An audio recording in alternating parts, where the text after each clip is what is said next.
Neves. Saber escolher os talheres, caminhar com o livro na cabeça ou aceitar que as mulheres não deveriam abordar os garçons já foram regras de etiqueta, mas isso mudou. O que ainda está valendo? Quais são as novidades nesse universo cotidiano da etiqueta? Sobre isso, eu converso com uma especialista no assunto. Ela é consultora de etiqueta cotidiana, Elisa Bechuati. Muito prazer te receber. Obrigada, Dulce. Elisa, as regras de etiqueta acompanharam o progresso da sociedade ou não? O que era etiqueta 10, 20 anos atrás permanece hoje de alguma forma? Tudo mudou? Não, nem tudo mudou. Tem as regras universais, a gente espera que nunca mudem, né? Que essas regras básicas não podem desaparecer nunca. Mas muitas coisas foram modernizadas realmente. Que regras de 100, 200 anos atrás não tem mais sentido para nós, né? Fora de contexto histórico, fora da realidade mesmo. E hoje o que está muito em evidência são regras de comportamento sustentável, que é o hit do momento, né? Verdade, é a sustentabilidade. E essa associação do comportamento cotidiano à sustentabilidade é muito importante, não deixando para trás as regras que nós já conhecemos, né, de importância máxima para a convivência social, mas aliando agora as regras de sustentabilidade. E essas regras, elas são válidas para o ambiente familiar, profissional, de uma forma geral, não muda? Também universal. E agora elas, mais do que nunca, com essa globalização, essas regras sustentáveis são universais. Agora, as regras do cotidiano, né? Eu acho que a etiqueta está muito ligada à educação, não é? Não dá para desassociar, né? Não tem como a gente pensar que uma criança vai ser totalmente educada se ela não tiver esses padrões caseiros de educação. Isso que a gente aprende em casa, né? Com a família, no dia a dia. E é impossível achar que uma criança vai aprender sozinha. Ela não aprende sozinha, ela precisa, como disse o Yves de Lattaille, um psicopedagogo, até já visitou Ribeirão, ele disse que moral, ética e cidadania não são espontâneas, se aprendem. Então, não tem como a gente imaginar que uma criança vai aprender sozinha e nem como exigir que uma criança saiba aprender sozinha e se desenvolver como adolescente, como pessoa na maturidade, sabendo essas regras. Então, essa necessidade de casar a etiqueta, as boas maneiras com o estudo normal da escola é fundamental.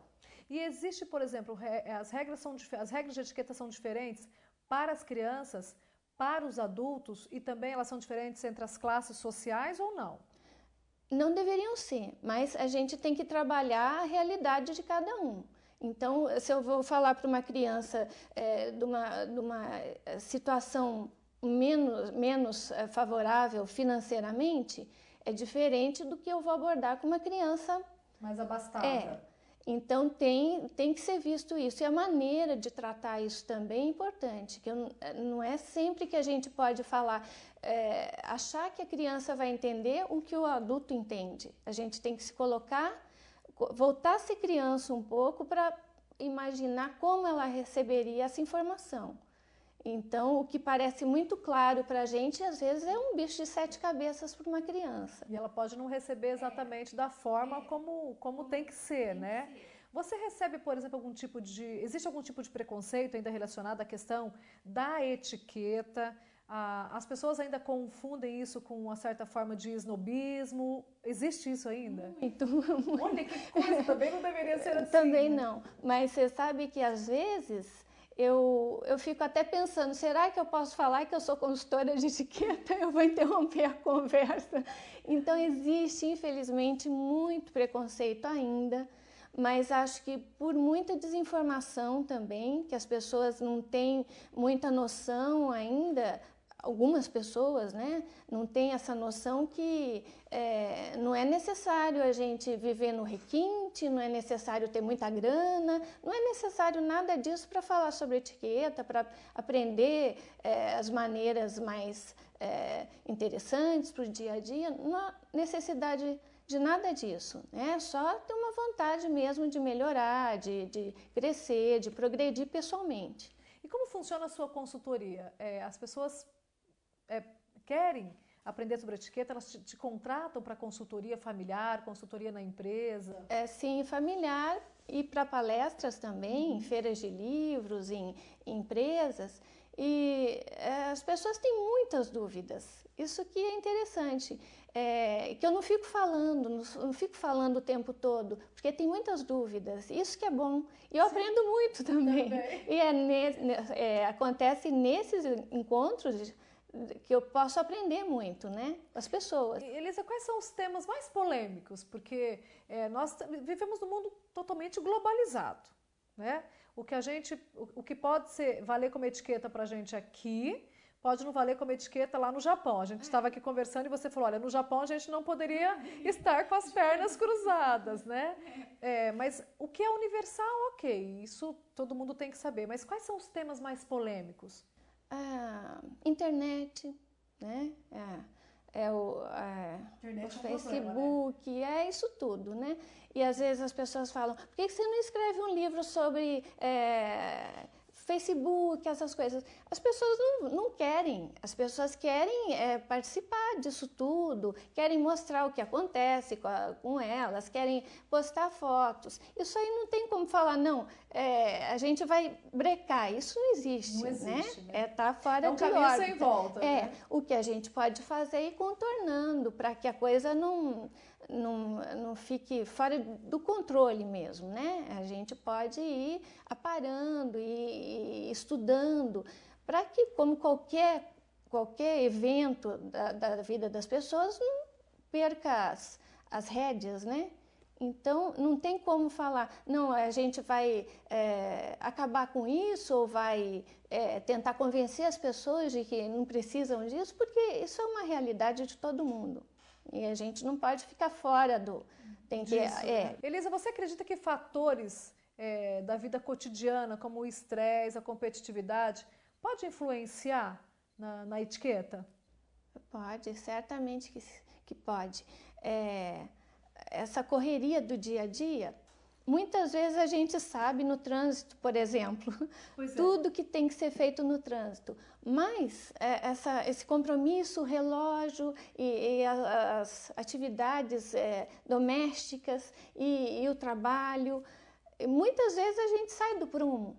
Eu penso que o importante é a gente ter consciência de quando erra, para não errar muitas vezes. Né? Tão importante quanto aprender a se comportar é saber que quando a gente erra, deve servir também como exemplo para não acontecer outras vezes. Por exemplo, o que a gente pode ter como regra, como exemplo para o pessoal que está nos vendo, que a gente pode fazer sempre? O que todo mundo tem que fazer sempre? Regras de comportamento.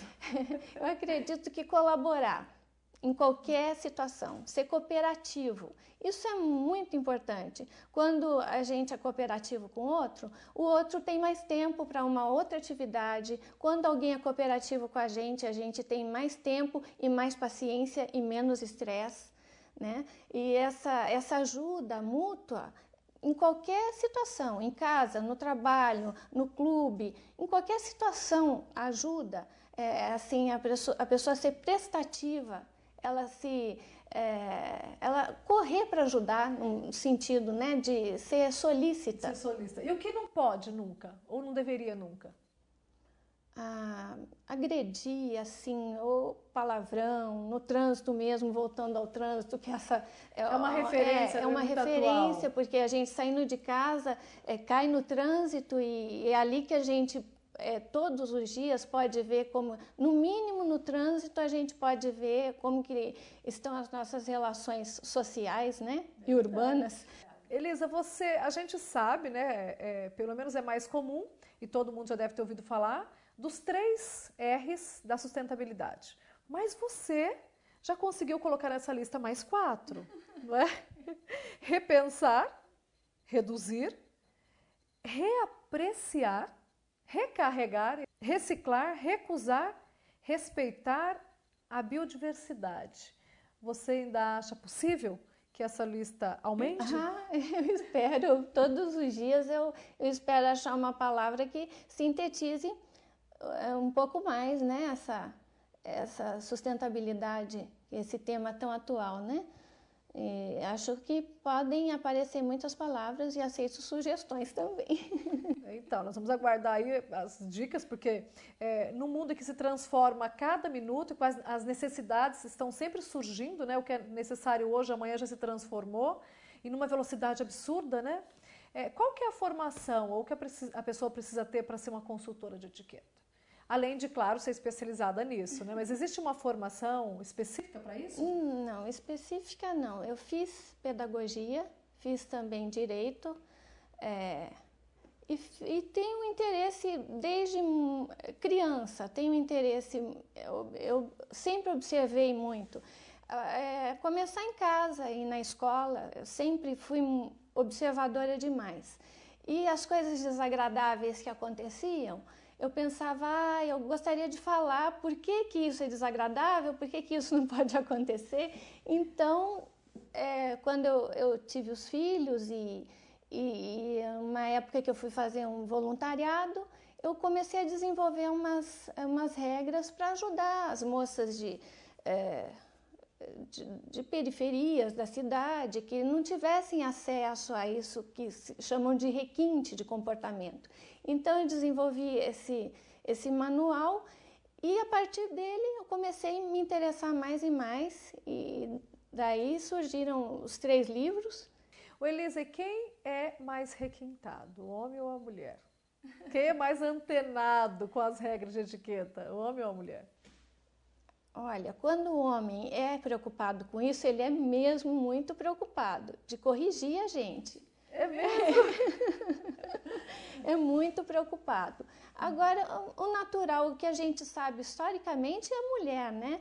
Ter mais essa preocupação. Mas hoje em dia, eu acho muito interessante que numa palestra, nesses encontros, nas empresas, os homens, eles saem na frente, eles querem saber mais, eles perguntam muito, têm muito interesse em saber que esse tabu de que é um assunto para a mulher já não existe mais. É um assunto geral hoje. Hoje é de interesse de todo mundo, homens, mulheres, crianças. Muito bem, eu acabo de conversar com a consultora de etiquetas Elisa Bechuat, e mais entrevistas como essa você encontra aí no nosso portal saladevisita.com.br. Sala de Visita com Dulce Neves.